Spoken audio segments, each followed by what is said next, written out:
So welcome to our online event, How to Supercharge Your Marketing with Behavioural Economics and Behavioural Science by Agency Byron. We always endeavour to live by our tagline, which is, as you can see here, don't be a cunt. As I discussed before or mentioned before, if anyone wants to write their name, where you work, and if there's any particular reason or anything specific as to why you jumped on the call today, we'd be super interested to hear that up front.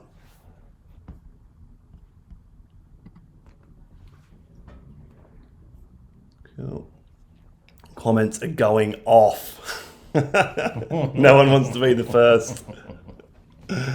Well, we can only assume. Thank you, Zoe. Starting to pull in now. Everyone loves the tagline. Thank you. On you, Josh.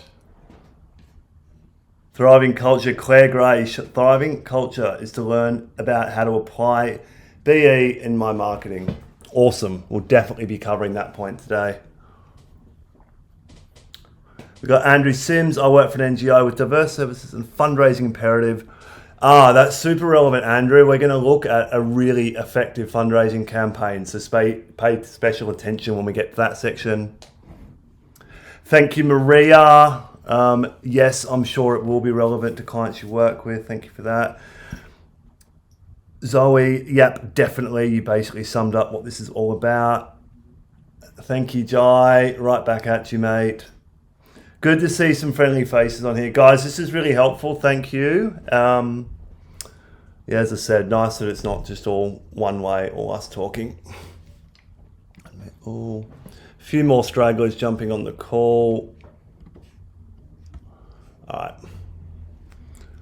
Keeping up with the Joneses. Yeah, ain't that the truth, Katrina? Todd and I have certainly been on 20 years each in advertising, but we've been on a steep learning curve around behavioural science over the last 5 years or so. It's one of those topics that I feel like the more you actually can't keep up with how much there is to learn. It's sort of growing quicker than we can keep up with. Good day, Damon. Love Brook Farm. Love your muesli. Nice to see you on here, mate. Cool. Awesome, guys. Will, Brooke, letting you join, mate. Thank you, Will. Will, we just asked a question if there's anything specifically that took your fancy from the webinar today. G'day, Kat. Hey, Dixie. Good to hear. Yeah, I definitely think there's a bunch of stuff you guys can use in your agency. We're going to talk, especially towards the end, about future-proofing your marketing. So do pay special attention to that section.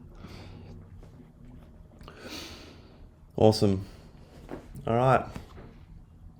Guys, without further ado, let's get stuck in. So you can't see Todd, but he is sitting just to the left of me. We're the co-founders of Agency.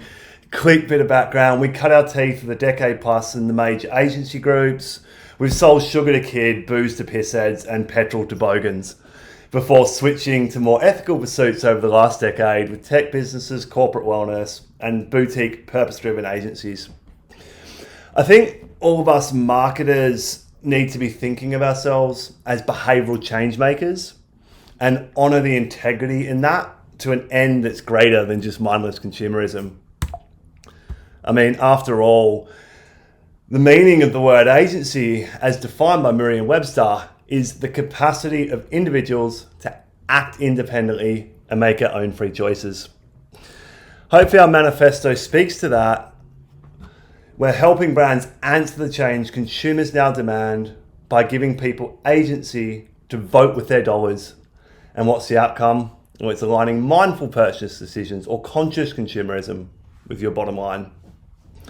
So you get our reason to être, but how do we deliver on this audacious promise?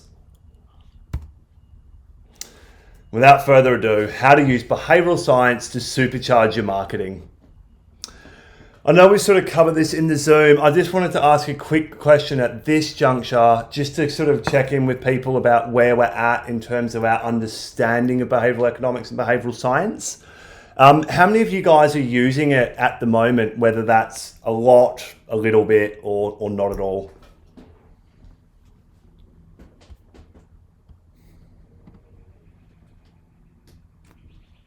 G'day, Sam. Welcome.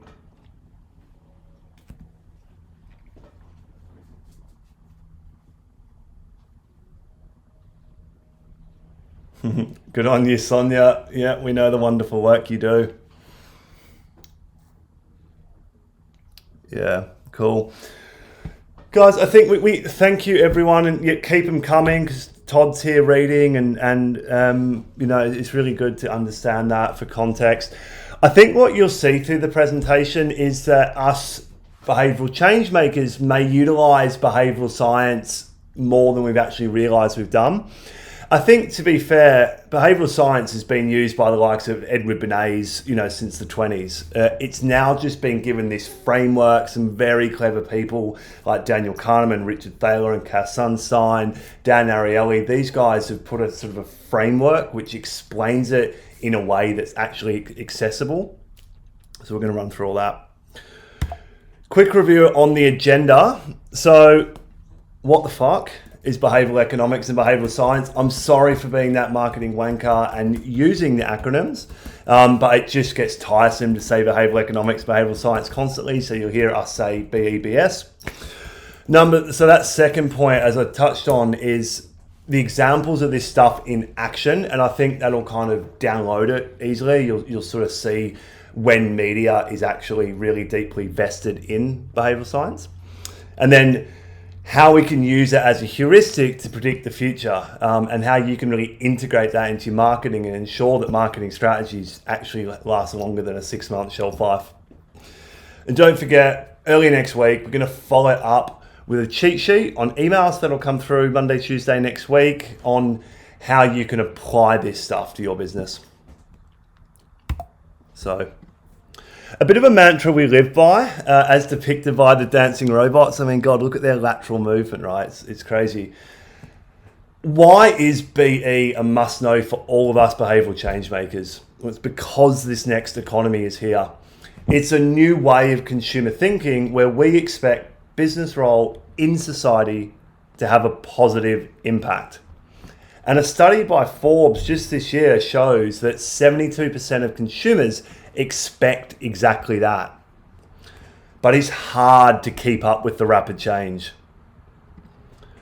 Very often, bright strategists and creative directors nail public sentiment with an illuminating message that just resonates, and it sells a lot of products a lot of the time.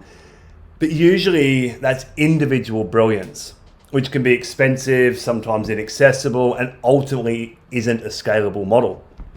So what is a scalable model? Behavioural science is the systematic study of human behaviour. We use observation, interviews, surveys, projective techniques and experiments to develop and test theories that explain when and why individuals behave as we do, not necessarily as we say we do. BS provides the opportunity to test counterintuitive ideas. But importantly, as this slide shows, B.E.P.S, this is the acronym that Todd and I created. It stands for Behavioural Economics, Applied Psychology and Actionable Strategy. We feel the AP and the S components are really critical to bringing BE and BS out of academia and ensuring that they're actionable in a really efficient way. In short, it's critical for business growth in 2022. We're going to dive into an example of somebody who absolutely nailed this. I know a few people have mentioned their NGOs or charities, so pay special attention. But I want to take us...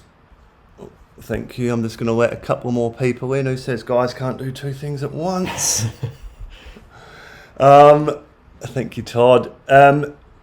Cool. So, for context, I want to take us back to January 2020, pre-COVID. It's a weird sort of a thought unto itself. But at that time, we were dealing with another catastrophe, and that was Australia was on fire. We had this raging inferno, tearing apart houses through the regions, and Sydney and Melbourne were choking on smoke so bad our air quality dropped behind that of Beijing's. But while these daunting realizations of just how bad it was really dawning on us, the fact is the fires had been burning since October 2019. For the most part, we sat around whinging that ScoMo was taking holidays in Hawaii rather than doing anything constructive to deal with the catastrophe at hand. to be honest, that goes for both us and ScoMo. Then the second week of January, shit got really real. Our health department instructed us not to go outside for exercise because it may damage our lungs. That's how bad it got. What happened next was, I'm sure some of you, and hopefully all of us, remember, a wonderful woman by the name of Celeste Barber stepped up. She's just an incredible, the way that she uses humor to get across sometimes complex messaging. She did what nobody else could. Not the government, not enterprise, and not individuals. And I think we might forget sometimes that her campaign was, in quote, from a Facebook representative, by far and away the biggest ever charity fundraiser we've seen on our platform. Literally a world record. How? Unfortunately, we don't have the pleasure of knowing Celeste personally, but Todd and I have identified at least 9 core behavioural principles that she used to make sure her message landed and was as effective as it was. These are some of the classic hits. If you're interested in the super advanced stuff, you can absolutely speak to us offline. Firstly, this is her event. This is her fundraising page. We've obviously all seen them on Facebook plenty of times. What's going on here from a BS perspective is social proof, firstly. So I can see my friends, all the people that have leading with my friends that have supported this. There'll be a list of them along the bottom here. I don't know if you guys can see my little mouse. I don't actually think you can. We can see the amount of people that have got behind this. What's happening is we're outsourcing our decision making to the tribe.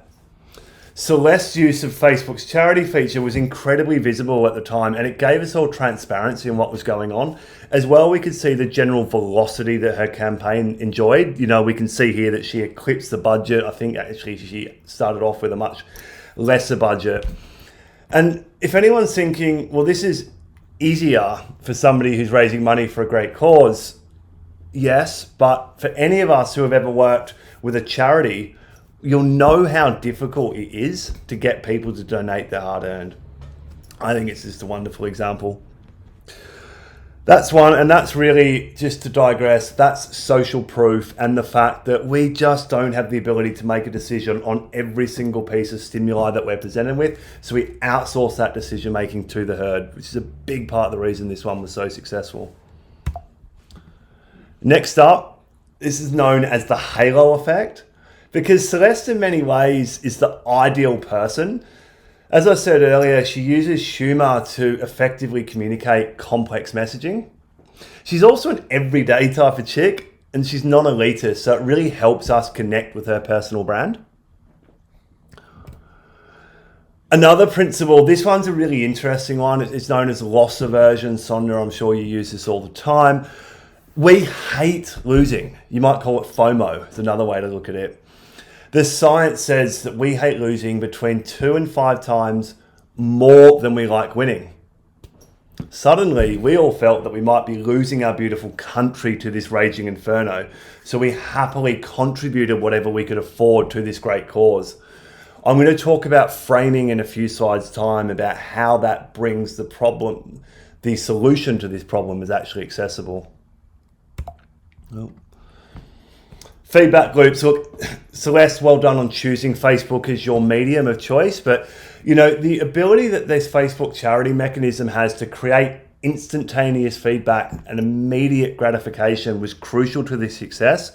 Even if you put in $20, you could see that your little needle was moving in the direction that we wanted it to. You could also reshare it, and it gave that sort of functionality that we had that visibility of what we were doing, which leads us into the next slide, which is all about status. If you believe the likes of Edward Bernays, who reason that basically every single piece of consumerism beyond what is absolutely essential comes down to feeding our status. Certainly it's something that Todd and I see really regularly, whether it's said or not, and we'll talk more about how we get to true feelings later, so please stick around because it's some really solid stuff there. Basically what's happening is we're getting this inner feeling of elevated status when we donate. And then inversely, the campaign became so ubiquitous I think a lot of us felt, God, if we don't get behind this, people are going to realize. So it was, fantastic from that perspective as well. There's many ways that you can apply this paradigm to your brand. A lot of the time it starts with finding your mavens. Framing, as I touched on before, the use of framing in line with loss aversion was critical to the success of Celeste's $51 million campaign. She uses humor and language to get across this complex message, but the problem was catastrophic. She framed the solution to this problem as accessible. If we all get behind it, as the Buddhists say, be the change, then we've got a fighting chance of supporting the rural fire service in a way that enterprise and government weren't doing. And what happened? We did. It's amazing. And I think sometimes things like climate change, as much as personally we're big supporters of this, it's really difficult sometimes to wrap your head around just how huge the problem is. The takeaway for this is whatever problem you're solving, because hopefully we're always solving some problem, the solution must be accessible. Cool. Thank you. 3 more latecomers, letting them in. G'day, Carolyn, Ian. Authority bias. The authority that celebrities and athletes carry is beyond globally, but especially in the US and Australia. I've watched average creative perform on socials with a 20% plus engagement rate simply because it had an Aussie cricketer in it. In Celeste's campaign, she had Nicole Kidman, Chris Hemsworth, Pink, Paris Hilton, Margot Robbie all got behind it, really publicly too. This gave an immense amount of credibility to what she was doing. We're going to talk a little bit about availability heuristic. If you're not across this one, then you shouldn't be in marketing. No, I'm just kidding. But the reason we brought this one up, I think we all recognize the availability heuristic as recency and frequency. We need to stay top of mind. We need to stay in the system one part of people's brains. I'll talk more about that later. I think sometimes the forgotten part of the availability heuristic is that we also really overweight the value of deeply emotive experiences, emotive interactions. The reason we do that, both with recent information or very emotive information, is it's just easier for the brain to recall that on the spot. And so we actually, because it's much easier for the brain to do, we increase the perceived value of that information. It's one of the triggers that behavioral science recognize. So yes, we need to, keep that recency and frequency within our tribe, but we can't do that alone. It's just going to be impossible to stay across somebody's Instagram feed or TV network, whatever it might be, 24/7. You can't afford it. You don't want it. It will piss them off as well. So, we need to be thinking of both the two in tandem, emotive drivers as well as recency. And obviously with Celeste and her campaign, well, she had both. On her socials, it was basically all we saw for weeks. And, in terms of the emotive side of things, she was literally helping stop Australia burning down. So she had those in spades. Last but not least, this is Todd and I's hero of behavioural. I don't think there's a single marketing strategy we've done where we haven't included it. Friction removal. It's a double-edged sword though. On one part, there needs to be enough tension to make a change in the first place, but there needs to be very little friction in making that change. For example, with Celeste and her campaign, if we decide to get behind it, if we've got to stuff around and go off to a different screen and load different pages, there's just so much drop off. All you digital marketers on the call know that. The mechanism built by Facebook, and again, well done Celeste for utilizing the platform for this because it really made sense. It took 30 seconds, it was a one-click mechanism, and then you could share it. There's just zero friction to getting involved. And the proof's in the pudding, right? It still holds the world record for the biggest charity campaign on social media. Well done. I hope that little sort of synopsis of maybe the stuff that you saw, but also within, BS itself and how that is applied to really effective marketing. Appreciate Celeste was a huge charitable campaign. We're now going to look at one of our favourite brands, which I'm sure you all know, and we're going to start to unpack how they're using it. And I hope you're also buying the toilet paper because they're just a brilliant brand. Who gives a crap? These guys truly embody the tagline, "Don't be a cunt." I'm sure every one of us would love to be growing at the breakneck speed of 50% year on year consistently for the last 8 years by all reports. As Simon Griffiths, the co-founder, says, the biggest lesson I have learned is that doing good is good for business. Hear, hear, Simon. But we alone know that this doesn't, what I'm trying to say is we know that this alone doesn't create awe-inspiring success. So we're going to break down the behavioural science they're using to ensure they're not your average TP brand. This is on the homepage. It's taken from their slider across the top. It speaks to so many behavioural principles. There's feedback loops through See Your Impacts. There's contextual relevance around the way they're building toilets for the underprivileged and being a toilet paper brand.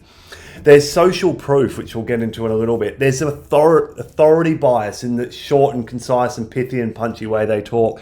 There's the use of rhyme as reason through their copy. So there's just so much that they're doing right, and guarantee you these guys are not a client, by the way. Although if you're on the call, we'd be open to pitching you. But they're certainly using those 5 principles and many more integrated through the copy and the imagery. Obviously, within the tribe that Who Gives a Crap are targeting, we really care about sustainability and impact. And they're donating 50% of their profits. It's mind-blowing. And the important takeaway for us on this slide is, unlike the banks who will support the giraffes in Africa, these guys are building toilets for underprivileged kids. And that, for me, is a key insight. It's relevant. So if you're in a large company and you're thinking about what's aligning with a social cause as a part of your corporate social responsibility, keep this in mind, keep that relevance in mind. I know it sounds obvious, but we've all seen examples of when it's probably not. Still, they need to deliver compelling product copy and advertising messages. Let's dive in. Oh, shit. Cool. Wonderful example of social proof. Together we've donated 10 million Aussie dollars. It's just instant gratification. It's an ode to the herd. Note, this is leading. You can see across the top the menu from where we screenshotted this. This is the sort of first thing that you see when you land on the website. It's like, oh, we're in this together. It's really nicely done. Delivered to your door. The use of a cute little pussy cat. I know this is obvious, but it's a fantastic use of friction removal, keeping us in our system ones, not having people having to work out, well, I normally buy toilet paper from Coles and Woolies. How are they getting it to me? They just say it. Yes, it's obvious. Yes, it still needs to be said. We need to feel that things are effortless. And again, notice so far, everything we've shown is all about you. It's not about who gives a crap. And they've got a lot to talk about, so easily could be. I love this clever use of emotional and rational. There's a lot of rhetoric. I see it, I'm sure you guys do too, in the media. People talking about when to use emotional copy, if you should even use rational messaging. I think there's an argument for both. It's less of a case of what, and it's more of a case of when. They pull us in with nice bum. It's a cheeky compliment. It's a lovely bit of positive psychology, which Aussies love. And then comes home nicely with, it deserves some seriously soft toilet paper, which if it doesn't have that, you're not going to buy it, right? And we really like that, how they've done that. Again, simple, effective. It's just speaking to these core psychological drivers that we're subconsciously engaging when we're about to potentially buy some toilet paper.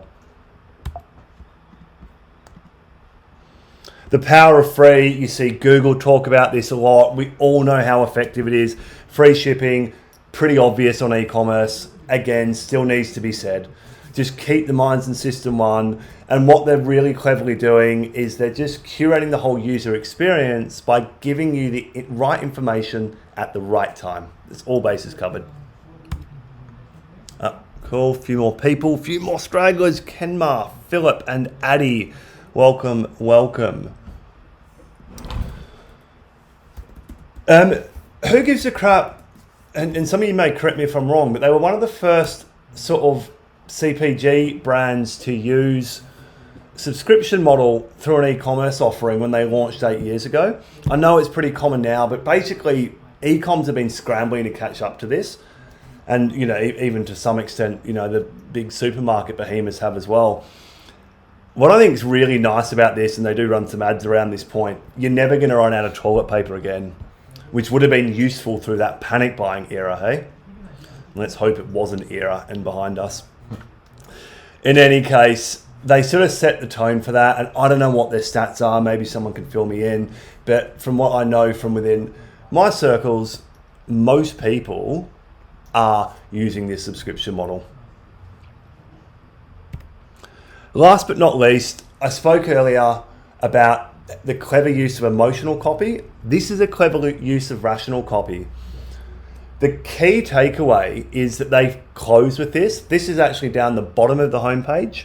So by this stage, if you've got this far, you like Who Gives a Crap. The message is resonating. There's some sort of affinity or salience with the brand.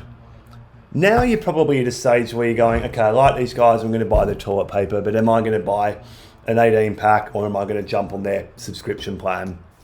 And we're in that kind of rational frame of mind. So now we've got some rational messaging to support it.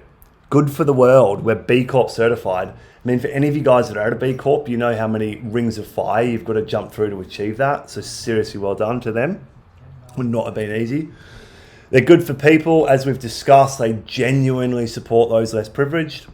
And they're good for our bums. They're not going to, you know, there's no inks, there's no dyes, there's no scents. We're not going to get itchy down there. So they've got all those rational bases covered. It's almost like the post-sale validation that you get pre-sale. It's really clever. Into some ads. This one, we're going to look at the behavioural principle known as context. Again, it's commonly used in marketing. You know, the famous saying, if content is king, then context is queen. I would almost flip those two and say that context is now more important. To speak openly, I've seen better creative than this, but what we love about it is it's on brand, it's on purpose, and it's a really clever partnership. Kate Nelson, the plastic-free mermaid, she is a genuine eco-influencer. She's been single-use plastic-free for over 10 years. She's a personal friend of agency Byron's. We know that to be true. She has about 100,000 followers on her Insta. I mean, who gives a crap? Could have gone and got someone with 1, 2, 3 million. They didn't. They got someone who's legit. She's authentic to the core.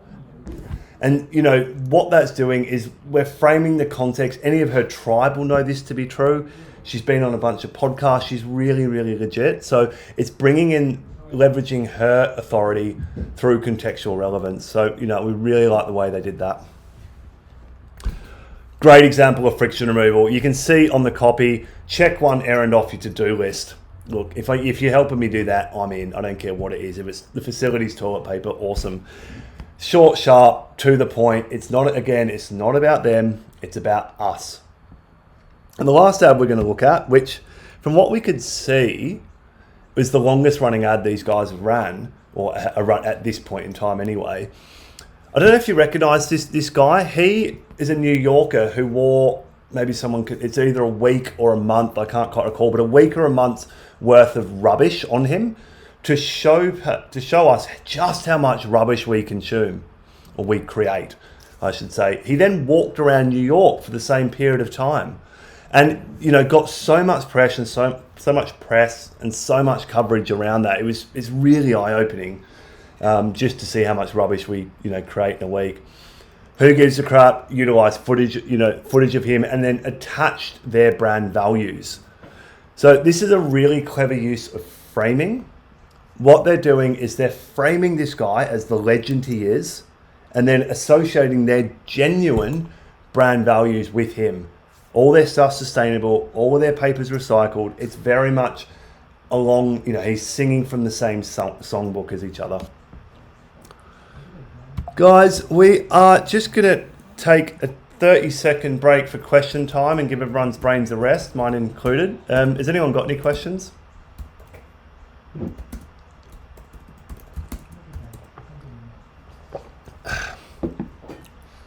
Cool.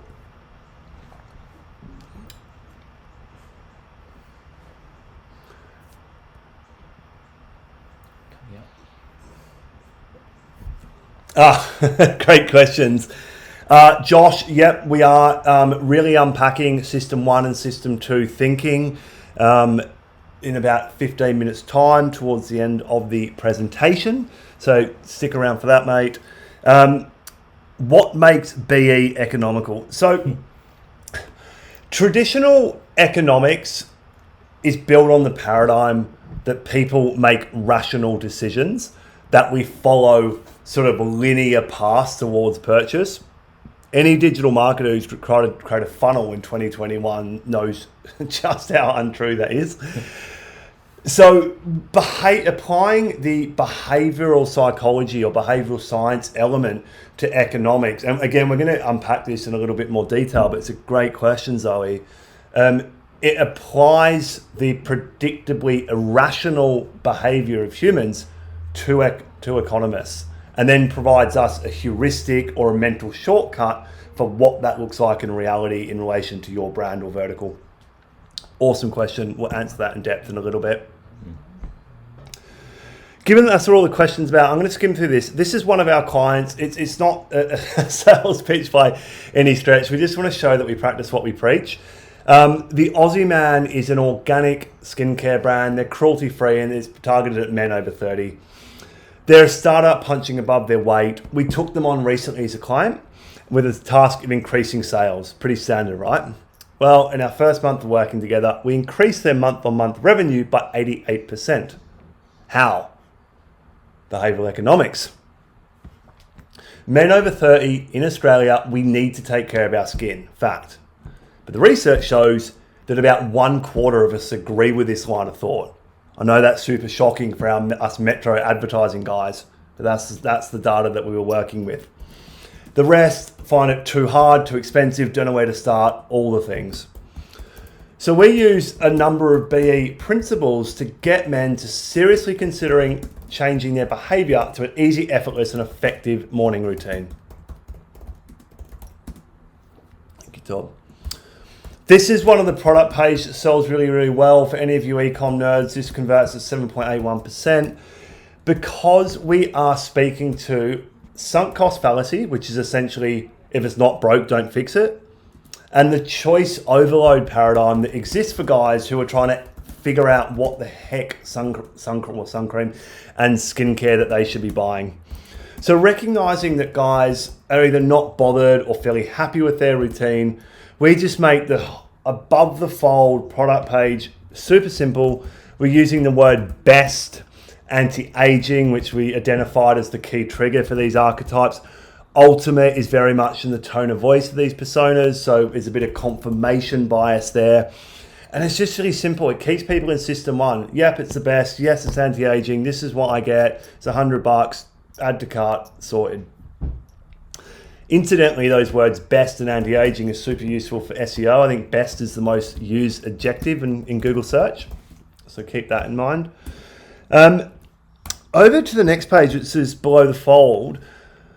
We're using, and this is sort of almost something that you use ubiquitously, emotional first, rational second. So these bullet points here at the top 4 bullets, speak to what it is that the end game of this. Reduce the visible signs of aging, confirmation biases for men over 30. Then here is a static page, so I can't open them. But if you click on the drop-down menus, it actually drops down into a heck of a lot of information. You know, there's info on what's in there, what the ingredients are, what those ingredients actually do, how to apply it, etc. Hotjar showed us that a lot of people were looking at that information. So well done to the 25% of guys that get it and want to find out if we're legit. So we're covering all bases. The guys that just want something they can't be bothered shopping online will just go and buy it. For the ones that want to dive further, the information is there for them as well. And last but not least, recognizing that most humans carry a degree of optimism bias. So, you know, we're overly optimistic about our futures, which let's hope none of us ever change. but it is a social science mechanism that unfortunately some beauty businesses have used to their advantage by making audacious comments that may not be 100% true. Anyway, that's a conversation unto itself. The point being that we want to believe the commentary that's made within the beauty industry. And so within this particular sector, we can get away with being a little bit more aspirational, endgame sort of focused. If you're talking about finance or a technical product, that wouldn't work. So it's got to be context for the brand you're working with. Guys, that is some review of our clients. Now we're going to launch into the third and final section. So to clarify, one of our clients and another two fantastic companies and campaigns. I think this section is hopefully going to answer a lot of the questions that are coming through the chat, which is how we can use BE and B.S to predict the future. Most importantly, how we can use that to future-proof your strategy. Cultural moments like Me Too, Black Lives Matter and climate change will continue to show how integral it is that business is a force of good and drives positive change. Unfortunately, many companies won't adapt fast enough. While we all agree on the why we need to align with the new world of consumer thinking, it's the how and the what which is much more challenging. This is where behavioural science and behavioural economics will future-proof strategy. Is that video playing? So, guys, it should start playing. I think there's a bit of a lag from my computer to the screen. That's not bloody going. Oh, here we go. Cool. All right. There we go. This is a very top secret behind the scenes look at the IP which is powering our B.E.P.S model. Within academia, there's over 300 behavioural economics principles or levers or modules or whatever you want to call them. Most of them don't have a clear business use case, and a lot of them overlap with each other.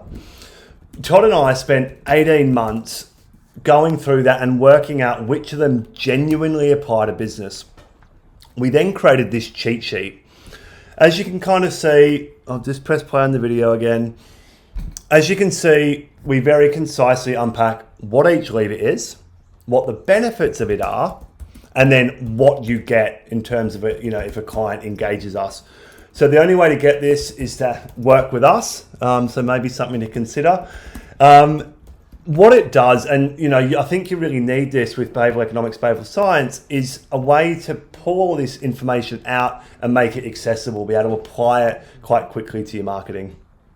And so this is how we integrate these cheat sheets into ours and our clients' marketing. Anyway, where do we start?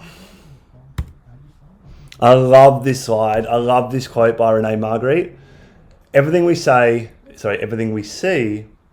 hides something else we want to see. To me, this is speaking directly to the research that we all do. Yep, boring old research. So critical as a starting point. I believe when we're taking answers from a focus group, a survey that we're running, Roy Morgan research, etc., that it could well be hiding something else that we really should know. This paradigm or phenomena is explained by the Hawthorne effect, or also known as the observer effect. There's three principles of this I'm sure you guys will recognize. Reactivity. People behave differently when they know they're being researched. Fact. A great example is a study of a hand washing among medical staff found that when the staff knew they were being watched, compliance increased by 55% more than when they knew they weren't being watched. So you can immediately tell that particular bit of research is pointless. The data's skewed. Humans' ability to post-rationalize and even rationalize in the moment is incredible. Let's say, for example, you're a new chocolate brand and you want to find out why people are buying chocolate. So you may ask someone through your survey or focus group, what do you like about chocolate? And you might get an answer along the lines of, I enjoy chocolate and I eat it frequently. After all, it has antioxidants and it boosts my mood. Although it may be true, it's obviously not the core driver. It may be just a line of reasoning we follow to feel less guilty. We often rationalize in this way, telling ourselves a story of dubious merit to justify our behavior. We all do it more than we'd like to admit. And I think a lot of the time, subconsciously, we don't even realize it. So we need mechanisms to deal with that, which we're going to explain in about 1 minute's time. The last problem that we need to be aware of that it gets in the way of fantastic answers to good research is the ability to articulate clearly. It's not easy sometimes to answer straightforward questions, especially when it comes to bringing up certain emotions or feelings, which us behavioural change makers really need to be focusing on much more than the rational argument. A lot of the time when people are answering questions, they don't realise they hold a particular attitude, belief or opinion. Because we're social animals, we see in focus groups, people tend to just follow suit on either whoever speaks first or whoever the most dominant people are in the room. So, and then the third part, which was kind of touched on in the rationalization, is that if we feel our motivations or opinions will reflect badly on us, we really carefully choose how we answer. So, I'm not trying to poo-poo focus groups entirely. I'm just saying there's a right way and a wrong way to run them. And we're going to talk about the right way now. I'm sure we all recognize that, the famous Inkblot Test. It's a projective technique. It's the most well-known projective technique. But unless you're a psychologist, I wouldn't recommend trying to use this. There's actually about 60 projective techniques, of which I think maybe 25 are used pretty regularly. And then we've drilled that down to the 3 that Todd and I love doing and we find gets us the most interesting answers when we're in that deep qualitative research, which is, we always start with a broad quant and then we go into qual before we even try and identify which behavioral science levers we need to look at. Firstly, the seminal Sigmund Freud. So much of his work is still relevant today. It's called the free association technique. The point of it is that we are using brand names or slogans or words or whatever the stimuli you're putting in front of someone that you want information on. Rather than asking somebody, let's say IKEA for example, what do you make of IKEA? Put the logo down, obviously you wouldn't have the other ones there, and give them very little information and just give them liberty to start drawing, writing, speaking, whatever works for them, what first comes to mind. What we're enabling to do is just to clear, the space and provide them the liberty to bring out the truth of the emotions surrounding a concept. It can be used for competitive analysis, to understand sentiment of your own brand, to launch new products, to launch new brands, to develop new product lines, to test slogans, to test pieces of copy. It's got so many use cases, this free association, and it's just super easy to interject into your research. So, where possible, you basically should be using this at all times. The next one we use is called the Collage Technique. It's really useful for creative brands or brands that have a sort of creative target audience. What we're doing is we're asking respondents to create rough collages from magazines or other visual materials to represent something relevant to the research. So we're asking them to sort of think visually, which works for a lot of people. It's super important to translate the pictures back into the words at the end so that you and they have a shared meaning from the exercise. What it does is it brings out the attributes or emotions that people themselves are not even normally aware they hold. So that's a really fascinating one.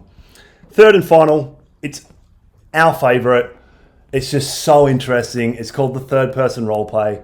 More than any other projective technique, this one is used to elicit deep-seated feelings and opinions held by respondents that might be perceived as reflecting negatively upon the individual in question.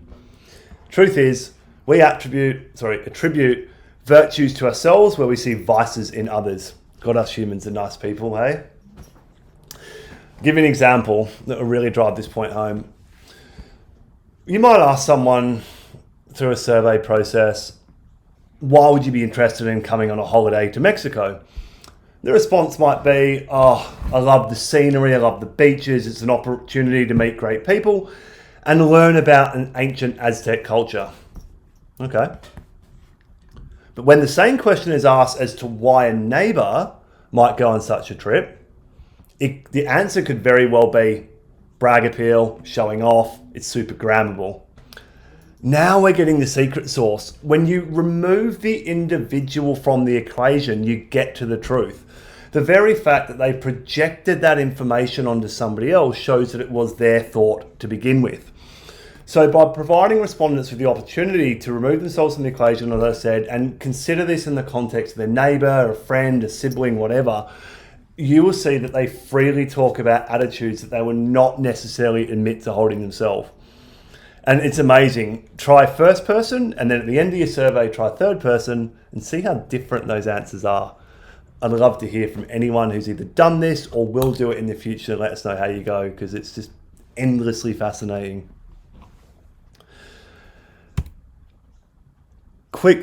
Junie Ross, gone late.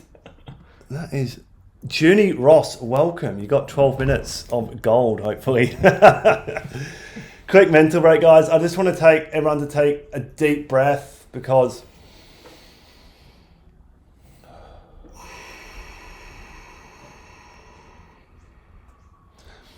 it's a lot, and I talk quickly, and we haven't even got into System 1 and System 2, so we're going to get into that now. Just a little reset, get out of our parasympathetics if we're in that, and take a deep breath and get ready for a really big section, which is going to drill into what is behavioural economics, how you apply it, and how we future-proof our marketing strategy.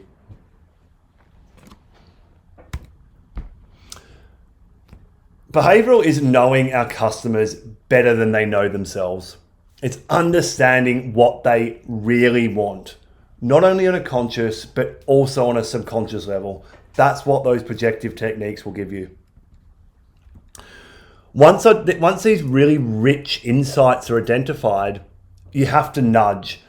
I'm sure you're all familiar with the term. It was certainly made famous, possibly even invented, by Richard Thaler and Cass Sunstein in their book, The Future, Nudging and Beyond. Anyone who's interested in that, essential reading. But how? How do we nudge? I think it's first to recognize the paradigm that we all too easily fall in love with our own offering, and we get overly verbose. People don't need to know about every single detail, because the fact is, most of us don't care. And there's so much noise. All we really want to know is what's in it for me. Good example of this is this particular slide shows how we arrest the choice overload paradigm. This model, you've seen it on SaaS brands all the time: good, better, best, bronze, silver, gold, free, pro, team, as they call it here. It's pretty obvious which one they want us to take, right? The free one is only there to get people into the ecosystem. Not many take it because they don't want to feel like a tight ass. The team is only there as an anchor to make the pro seem cost effective. The stats show that broadly over 60% of people go with this middle option. Essentially what's happening from a behavioural science perspective is that BS is recognising and course correcting our cognitive biases by identifying the errors in self-reporting and creating mechanisms that speak to these drivers, i.e. this. I digress to both nudging and System 1 and System 2. System 1 and System 2 thinking was popularized as a dual process theory by the seminal and Nobel Prize winner Daniel Kahneman, infamous author of the seminal read Thinking Fast and Slow. It's probably my favorite book on the behavioral economics topic. He identified, as depicted by our rabbit or hare, that System 1 is our automatic and 98% of our thinking, like the stuff that we can recall super quick, availability heuristic. What's your mum's name? Hopefully you can recall that one quickly. System 2 is the analytical stuff. So that's like when we've really got to think deeply, the spreadsheets you've got to look at in the morning. And that only accounts for about 2% of our thinking because it's hard work. It uses a lot of energy. As behavioral change makers, we want to keep people in System 1, the I just want it mode, the emotive connection. In contrast, when we pop people into tortoise mode, into System 2, We're asking them to make complex calculations about the rational reason to buy. And it's friggin' hard work, and we just don't do it. Or very, very rarely, unless you've got all your other marketing right in the first place. So we're going to continue how we apply both System 1 and System 2 dual process thinking and nudging. This is an example of what I would say is a very dumbed down message. I'm sure for all of us change makers on the call, we've all felt frustration over our careers about needing to dumb down ads. It can be really annoying when you're working with a great brand. To me though, I don't necessarily think it needs to be dumbed down. More than that, it just needs to be not overly rational. Keep the emotional parts of our brain switched on, the System 1 thinking, the ease. We're not asking anyone to dissect and work something out. It's pretty bloody obvious what that ad is saying, and that's why sometimes these dumbing down, for lack of a better phrase, ads work so well, because we're not really asking anyone to do anything apart from buy the product, obviously. So that's an example live of keeping people in that System 1. I mean, we could talk about this forever, we just don't have time, and I will come back to nudging as well. And this is where we're going to get into all this, how to use everything we've spoken to future-proof and equip your current marketing strategies with B and B.S. So armed with your projective techniques, your research insights, nudging, System 1 and System 2 thinking, we can now create content that sells. As we said, research, it starts with the real reasons. Some things will change over time. Obviously, your copy and advertising messaging will absolutely change. But likely, the behavioural principles that you've identified your language is speaking to will almost never change, at least not on a regular basis. Nudging. If your product or service promises huge gains, for example, you're a gym, meditation app, for example, don't open with the end game. It's too much of a change. Like in the case of the skincare brand, it's like whack the skincare on, reduce the visible signs of aging. That's not really a big change. In the case of a meditation app or a gym, you've actually got to commit quite a lot of time and energy. And so if we lead with that, then people it's going to freak people out, and we don't like to make this massive behavioral change. So using research insights, it's about meeting people where they are through your funnel. System 1 and 2, a quick recap. Keep them in System 1. Make the copy emotive, not rational, until they're hooked, until all your marketing metrics are showing they're clicking through to your website. You've got some fantastic data that the TV ads that you're running are resonating. Then bottom down your funnel, you can bring in rational messaging if relevant. If you're selling a widget for $29.95, you probably don't need a rational message ever. If you're selling life insurance worth tens of thousands of dollars, maybe there's an argument. But even in that case, you would never, ever, ever lead with the rational argument. And I think B2B often forgets sometimes that they're still speaking to a human. It's also critical to keep availability heuristic top of mind. The fact is that if we are not able to easily recall who your brand is and what you stand for, well, you can't be in System 1 in the first place. Remember, that was all about recency, frequency, and creating emotive responses to our brand messaging. We love this slide. My wonderful business partner put this in. I think Darwin's theory of natural selection shows it's not the fastest, strongest, fittest, sexiest that survive. It's the ones that adapt fastest that thrive. Great example. Gin distilleries pivoting to hand sanitizer. Question we ask is, how different is a gin compared to a hand sanitizer? In any case, it certainly worked and kept many distilleries afloat. So everything we've spoken about is still super adaptable. The behavioral principles will stay fairly static. It'll just be your content that changes on the back of that. And this is where B.A.P.S, our model, creates a cheat sheet for exactly that. You'll always be able to reference it back to your Bible, your true north, your central source of truth. The nucleus of any sudden change in consumer sentiment can be mapped back to core drivers as captured by B.E.A.P.S. In such a chaotic time, predicting the future is harder than it's ever been. No matter what the next Black Lives Matter, Me Too, or COVID is, behavioural can guide us in how to adapt in real time by understanding what truly and fundamentally drives us. While technology is accelerating change at never seen before rates, you can rest assured the wiring of our brains will not change beyond recognition over the next 30 years.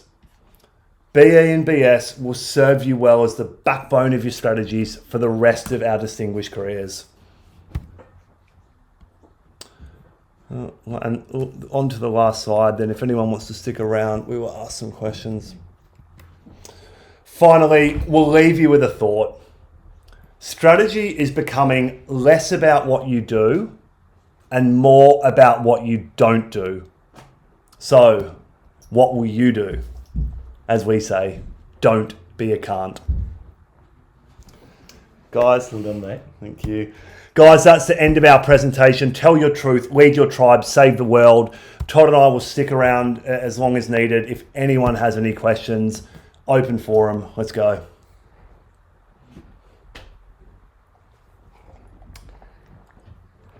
I did just flag that we've got 2 minutes till the hour. Yeah. For people to keep in mind. But yeah, absolutely. Let's see what we get in.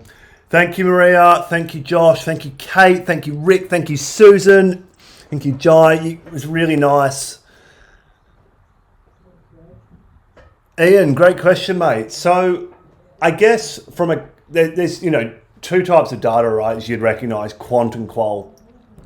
From a quant perspective, it's your normal digital data scraping, so your own website analytics, any marketing channels that you're running, the wonderful insights tools that we have through our various BI tools. We use Tableau a little bit. We also use the audience insight tools in the business manager of Facebook, or at least we did prior to them changing that whole thing. So that from a quant perspective is how we start to sort of look at we are a predominantly digital agency, hence why we look at these digital methodologies. Once we've got a bit of an idea about the digital footprint and who these people are online, we also recognize that who you are offline is not necessarily who you are online. So that's where we bring in some of those projective techniques to, once we've got a clear idea of who our audience is, we'll push out survey. Yeah, we still use surveys because they're a great way to get the information out.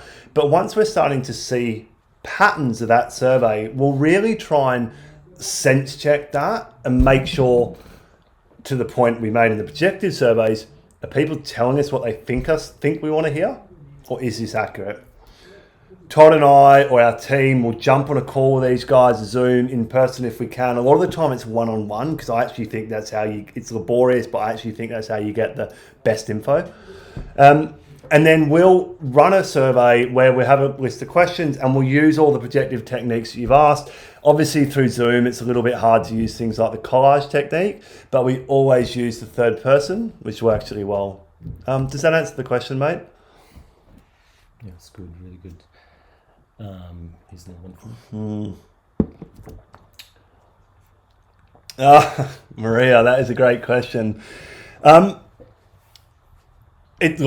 going to be a case by case, and that's where it depends on the brand, right? Like in the example that we use, KFC, it's a pretty simple, worst case scenario, you're $15 out of pocket.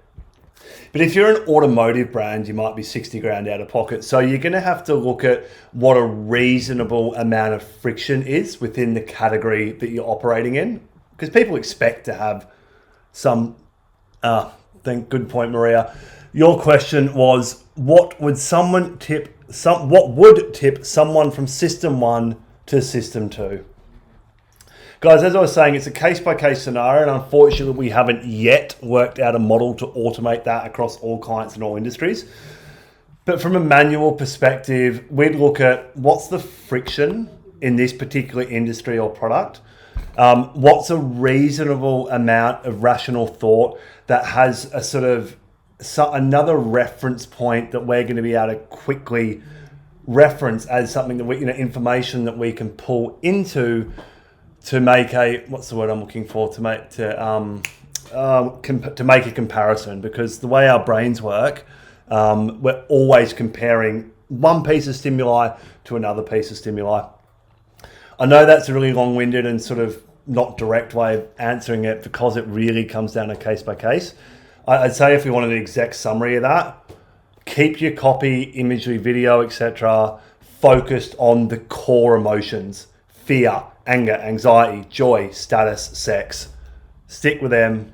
You won't really get out of system 1. High arousal emotions. High arousal emotions. Good point, Todd. Also, Simon Sinek's worth mentioning. Why would equate to system 1, and then through what into how would be more system 2. So there's a bit of a transition gradient. Someone just asked as well about the cheat sheet, which I think we said earlier, but just to repeat, is coming early next week. Is that correct? Yeah, exactly right. Thanks for whoever asked that. I can't find it. Yeah, as Todd said, early next week. We've got your emails from LinkedIn, so check those out. I know a lot of us don't always use our email that's connected, but just keep an eye on that. We're going to be emailing early next week, Monday, Tuesday, a PDF download that you'll get a cheat sheet to about 5 of the behavioural modules that we've looked at today. And then obviously, if you want, feel free to, organise a time for a catch up with us, one-on-one to discuss applying that to your business. But yeah, good question. And we'll send that out early next week. Epic, guys. I think we've run to the end of the chat stream. So a good time to thank everyone for their time today. Yeah, guys, thank you. An hour in this modern day and age is a lot. An hour on screens when we're all buddy working at home and all we do is live on screens. So thank you for being on it. We hope it added value. Really, our mission is just to create a bit of transparency, a bit of information. Like Todd and I went through this heinous process of learning what the hell this is over the last 5 years, and there's just no central sort of bureau for this information without reading 200-page reports. So we've tried to distill that down into this 1-hour webinar. Obviously, it doesn't really touch the sides, but, we hope what we did present adds value, and keep in touch. Thanks, guys.